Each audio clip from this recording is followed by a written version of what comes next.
Gusto mo ba ng malapit na train? Kung taga Quezon City ka at saka Caloocan, malapit ka dito. Ito ang San Jose del Monte Trail. Tuwing napupuno ako ng life stress sa buhay, ito ang scapegoat ko, itong lugar na to. Schedule ng trabaho ko tuwing Sunday to Thursday, tapos nagsisimula siya ng 12 o'clock hanggang 9 p.m. Dati masipag akong pumasok, bihira akong umabsent. Madalas balance ang weekdays ko. Tuwing Friday, Saturday, ang day off ko, dito tayo nagpapalipas ng oras.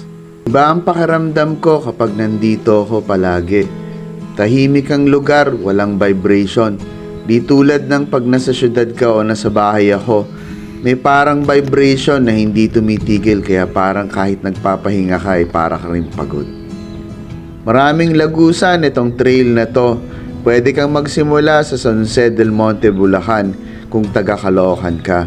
Ako na taga Quezon City, dito ako sa Rodriguez pumapasok. Mga lumang daan to ng sinaunang mga tao na nakatira dito. Duda ko yung mga unang dumagat na settler na nakadikit dito sa Bulacan na malapit sa syudad ang unang gumamit at dumaan dito sa mga kalsadang luma. Nitong mga huling panahon, nakakaramdam ako ng pagkalito. Nahihirapan ako mag-focus at yung retention ko ay masyadong maiksi. Nakakaramdam din ako ng sobrang pagkabalisa at lungkot.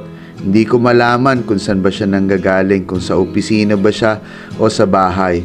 Pero duda ko kasi mas marami yung oras ko sa opisina, malamang dun to galing. Medyo matagal-tagal na din tayong nakakapag-ikot dito sa lugar. Kabisado na natin itong rutan to. Medyo nagbabago siya, depende kung ano yung panahon. Kung mahilig ka sa green, yung panahon ng tag-ulan, green na green ang buong paligid. Kapag ganitong summer, talagang brown na parang madali lang masunog tong lugar. Madalas na akong inaabutan ng gabi dito. Dahil kung bubuin ko yung trail, yung parte ng Norsagaray, Bulacan, medyo malayo. Pero ang kagandahan dito, talagang nakukumpleto yung gusto kong pakiramdam na gagamitin ko sa buong linggo. Kaya kahit na mag-isa, nasisiyahan ako dito sa lugar na to.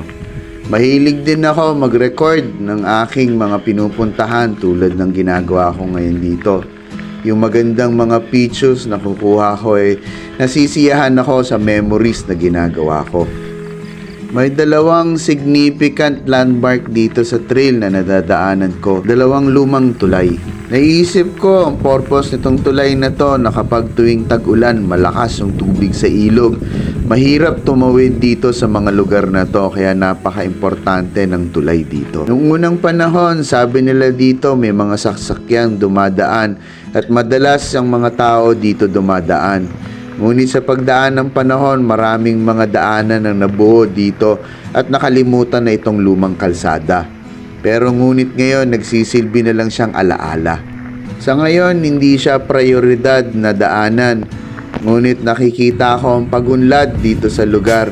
Maaari sa darating na panahon, ito ay mapapansin din. At bubukas din itong lugar na to at uunlad. Parang yung buhay lang din natin, may panahon talaga na nasa ilalim tayo, pero hindi ibig sabihin nito ay lagi tayo nasa ilalim.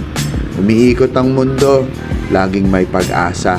Kumapit lang tayo palagi, mga kuya.